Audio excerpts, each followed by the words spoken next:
बाबू ऐक ना, बोल ना. आपण गर्लफ्रेंड बॉयफ्रेंड आहे की नाही. हो. मला ना 2-3 सामान घ्यायचं होतं, तू मला घेऊन देशील ना. अरे काय विषय आहे का, त्यासाठी जीव बी आहे. पण 2-3 वस्तू आहेत ना, मला आठवण नाही राहत, लिहून घेतो.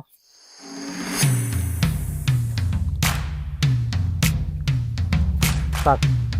लिपस्टिक, सांग. काजळ, हा हार, हा पायपट्ट्या, हा कपडे, हा सॅन्डल, हा प्रायमर, हा कॉम्पॅक्ट पावडर, हा स्मार्ट वॉच. हा झाले का? नाही, थांब थांब, एक राहिला, आयफोन 70. बरं.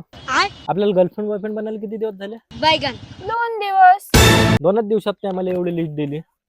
जर तुला जिंदगीभर तू या संग लग्न केलं, तू तर मला ऐकून खाशील. मला नाही परवडत, चाललो मी बाबा. दीदी वाह दीदी, दीदी वाह दीदी, दीदी